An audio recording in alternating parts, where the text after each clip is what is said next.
Good evening, everyone. I'm Damien Dumar, publisher of The Last Harvest by Lucy and Mars, and this is the first episode of a weekly podcast I plan to put on where I go over various stories that are appearing on the internet that confirm and validate the information that's contained in the book, The Last Harvest.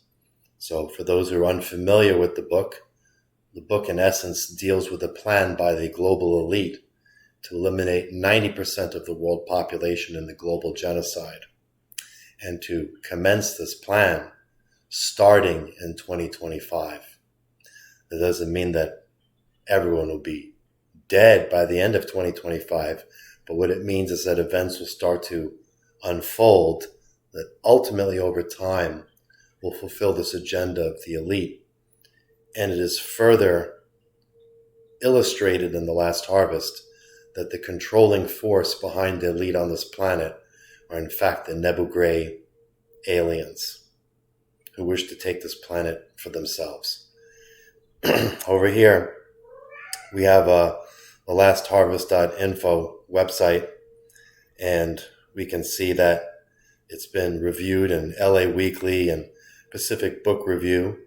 And for those who want more of a backstory to a lot of this information that's in the book that is 100% unique, you can watch this video over here of me speaking at the Luxor in Las Vegas at the Stairway to the Stars event, which was promoted by the Disclosure Fest Foundation, in which I explain much of the backstory about extraterrestrial cultures and civilizations, why certain human beings are abducted and hybridized, and things of that nature. But we can see right over here, if I scroll down a bit, some quotes showing the importance of the year 2025, which is just around the corner because we are now in February of 2024. So here we have a report titled Global Governance 2025, and in this report, it mentions that a new world order could arise around the year 2025 from an unprecedented threat that would materialize. Then over here we have a U.S. Air Force symposium, which was held in 1996, that published a paper about weather control manipulation, claiming that by 2025, the technology would all be in place that weather could be completely controlled and famines and droughts could be created at will. Finally, over here we have a quote about how the military is moving from human-driven machines to autonomous robots, and that a study done by the Joint Forces estimates that autonomous fighting robots will be in the field by 2025. So, when we look at the internet, what's going on right now, we can see this article here that's written by the World Economic Forum, which is a very known and respectable organization from their Davos agenda. And they published this fluff piece called 17 Ways Technology Could Change the World by 2025. And a lot of it is fluff, talking about things such as AI optimized manufacturing. They keep talking about far-reaching energy transformations and saving the world and going green. But over here in number 3, they talk about a new era of computing. And they say, by 2025, quantum computing will have outgrown its infancy, and the first generation of commercial devices will be able to tackle meaningful, real-world problems, which we will get into later. So they are now announcing that by 2025, quantum computing will reach a major milestone, which ties very closely into artificial intelligence. And this becomes especially important when we realize that quantum computing is not used for solving basic mathematical problems to develop new drugs and all these sorts of things, just like Elon Musk's brain implants are not being developed so that people who are paralyzed could use a computer. These are feel-good fronts that are used to get people to accept technology, which is, at the very minimum, very dangerous. If we scroll down here, we see a lot of other fluff comments like, healthcare paradigm shift, prevention through diet. I mean, come on, this is just absurd stuff. We go through all of them. A new normal in managing cancer. Yeah, okay.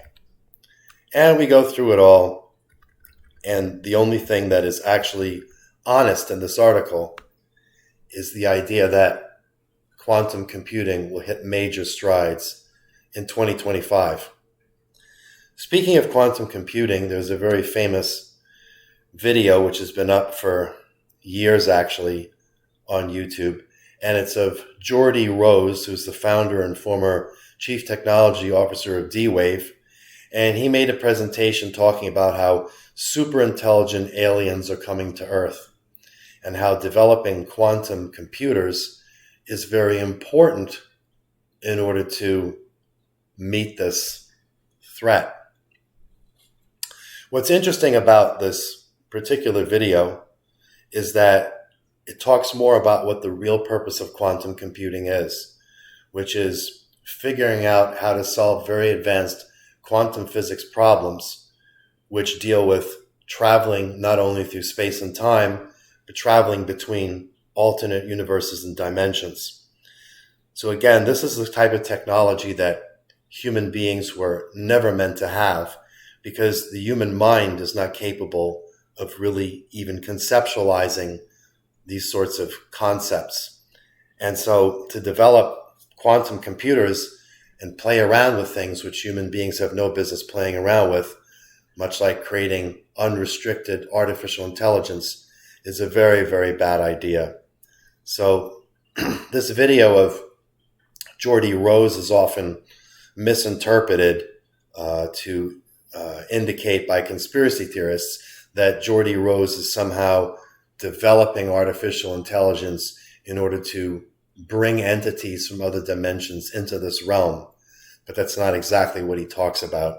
What's interesting about it is simply the fact that he reveals what quantum computers are really used for, and this idea that super intelligent aliens that will not have humanity's best interests in heart will be coming to Earth. So this is very important to tie it in. Now, there's another article which has been making the rounds throughout the internet about a nuclear mega yacht, which again, designed to save the world. And when we click on all these articles, it's always to save the Earth, always to save the Earth. But in reality, they're not there to save the Earth. So what's so interesting about this giant mega yacht, besides the fact that it runs on nuclear energy? Well, what's interesting about it is that it is scheduled to be completed and launched in, you guessed it, 2025. And furthermore, on board this ship will be one of the first quantum supercomputers. So the idea is they claim they will be sailing around trying to solve climate change. And we notice the same kind of nonsense throughout this Davos agenda, which is this talk about climate change all the time. I can assure you that this nuclear mega yacht with a quantum computer on it, scheduled to launch in 2025, is not there to save the world and solve climate change, especially given that a lot of the elite will be on this vessel. And this vessel is designed to be at sea for extremely long periods of time. We see this article, I have two examples of it, a 300-meter nuclear mega yacht. There are many, many articles on this. And look at this thing. You know what this reminds me of? This reminds me of the spaceship in the movie Event Horizon. And what was the purpose of the spacecraft in Event Horizon, which looked much like this? It was to fold space and time in order to go into a hellish dimension. So it's just very strange when you see things like this. Quantum computers, alternate universes, on board a ship that looks like the spaceship in Event Horizon. I know some people have made some comments that, well, some of the things I talk about in Vegas, it sounds like I've watched too many science fiction films. But very often you'll realize that a lot of science fiction is very close to science fact. Take a look at this here. So Elon Musk made some news because he finally installed a chip in the first person's head. And the problem here with this sort of technology, and there's another article on Scientific American, and it says, well, what's next? That's a good question, because the problem is, once human beings, through their own free will, decide that they want to turn themselves into cyborgs, they open themselves up to things such as possession by extraterrestrial groups like the Nebu Gray. They open themselves up to enslavement because, as is pointed out in these articles, what the Neuralink chip can do is it can read thoughts. So if it can read thoughts, thoughts can also be put into you. It works in reverse as well. When we see something like this, we also begin to think, if we're smart, well, what are all those satellites that Elon Musk is constantly putting into orbit? Sure, they'll say it's Starlink, it's for internet access, but everyone has internet access anyway. They'll say, well, it's for internet access for poor people in Africa who want to get onto the internet as well. And there's always this sort of cover story for everything, a feel-good cover story. But if you have a brain and you know how to use it, you realize this is a very, very bad idea. It basically is a situation where human beings, if they get these chips in their brains, are volunteering to be enslaved. Absolutely unbelievable. Luckily, there was a survey done, and apparently only 8% of Americans wish to have a chip inside their brain, which is a little bit of good news. But we'll see over time how that changes.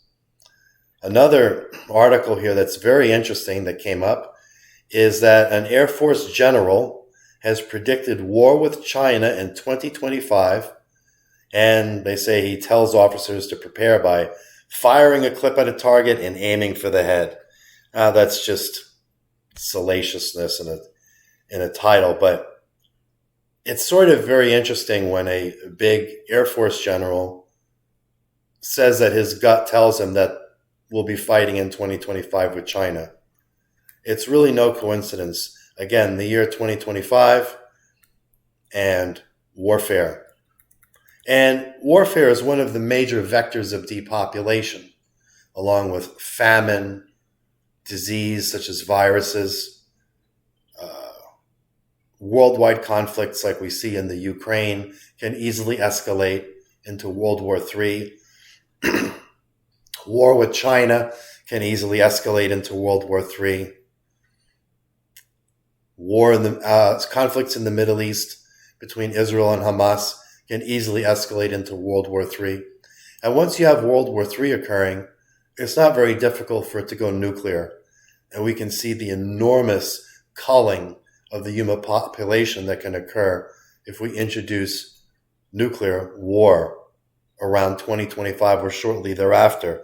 If you combine the Air Force admitting that by 2025 they will have total control over the weather and can produce famines and droughts at will, then when we combine famines and droughts with nuclear war, World War III, we're actually very close to being able to achieve something like a 90% population reduction, which is the agenda of the Nebu Gray, as is outlined in the book, The Last Harvest.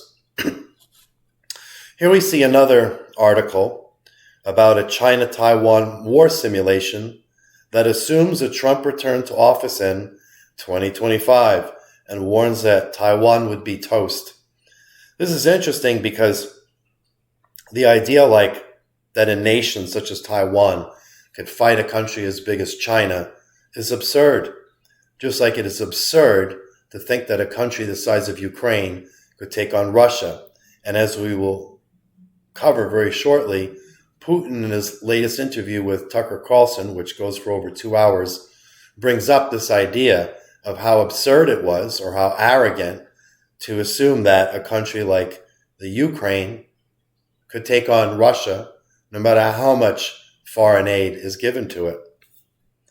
So another thing that coincides with this article is the fact that the United States military-industrial complex has been visiting Taiwan and trying to sell them all sorts of weapons, as if weapons would help them to defeat a country like China.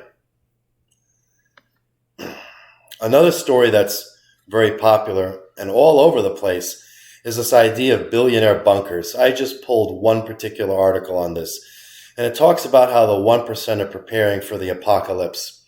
If you do just even the most minimal research, you will see that everybody who is part of the elite, whether they be celebrities, Silicon Valley people, they are all investing so much money into these absurdly expensive bunkers and fortifications to prepare for some sort of apocalypse.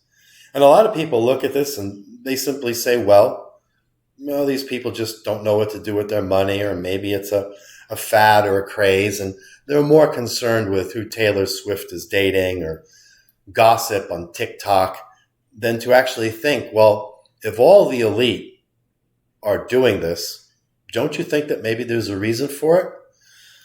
Of course, what the elite don't realize, because they're not knowledgeable enough and they're just generally very ignorant, is that none of these bunkers would actually protect them in the event of an apocalypse or an extraterrestrial invasion or anything of that sort. If anything, it makes it easier to kill them because everyone will know exactly where they are. Something which, of course, just was released on the 8th is this interview with Tucker Carlson and Vladimir Putin, which is over 2 hours, the interview. And during the course of this interview, Putin gives a lot of historical background to the Ukraine and why Russia would tend to feel that they have a certain claim on it, et cetera, et cetera. And while that is all rather inconsequential, there are certain very interesting things that are brought up in this interview. And one of the pervasive themes that appears over and over is this idea that the United States government and the governments of most countries are actually not controlled by the politicians of the government, but rather an elite that is behind the government. When grilled further by Tucker Carlson about, well, then, Vladimir, tell me who is actually in charge, Vladimir Putin says that he does not know. The only time he indicates anything in that direction is that he keeps emphasizing the fact that the CIA is in control of the United States government. What's interesting is about the CIA, for those of you who have read The Last Harvest, is that the CIA, before it was called the CIA, was originally founded by former Nazis who came over to the United States at the end of World War II. And this curiously can be tied into certain comments by Putin that Nazism never actually went away. So what Vladimir Putin may or may not know, or may know and just not want to say, is that behind the elites are actually the Nebugré, who control the elites, who control the politicians. And it's the only way to explain the sort of absurdity that Vladimir Putin points out in terms of the backstory behind the conflict in the Ukraine. Because when one looks at it from a thinking point of view, none of it makes any sense unless there are forces behind the scenes that wish to initiate a World War III conflict and a potential nuclear exchange. So I think if there's anything that one can get out of this 2-hour plus interview, it's this recurrent theme that behind the scenes of every government is an elite that no one can exactly name. And for those who have read The Last Harvest, they know that behind that elite are the Nebu Gray extraterrestrials. However, there are two small sections of this interview that I'd like to play, which I find are very interesting, because Tucker Carlson asks Vladimir Putin a very interesting question, and here it is.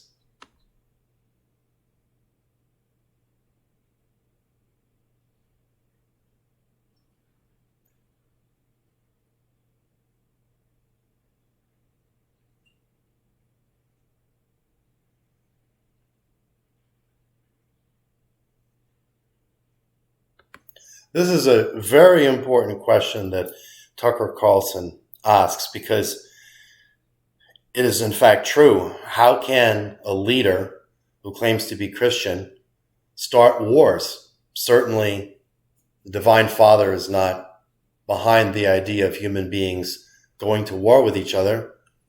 10 Commandments, thou shalt not kill. It's really very obvious. And for those who have read The Last Harvest, they know how angry the Divine Father was when Azazel taught human beings how to go to war. So how can a Christian justify this? And the answer is they can't. And this is one of the problems with not only Christianity, but all of the Abrahamic religions, which are really just the creations of the Anunnaki for the purposes of fostering war and conflict among people. Certainly, nobody could sit there and think that the Divine Father, the Creator, God, enjoys the idea that human beings kill each other, or that he supports this. He clearly doesn't. It says, thou shalt not kill. And it doesn't matter if you're killing for your country or for whatever the reason is that Putin then explains after hemming and hawing for a second, because, of course, he's on the spot. And Putin's answer is, well, we have to protect ourselves and defend ourselves. But then, really, what was the Ukraine threatening Russia? That's a good question. It's not like Ukraine was going to invade Russia. And even if they did, it's irrelevant. It doesn't matter, because as a Christian, you're not supposed to be committing murder or going to war. It's very simple. So there's another part of the interview that's very interesting here. And here's the question that Tucker Carlson asks.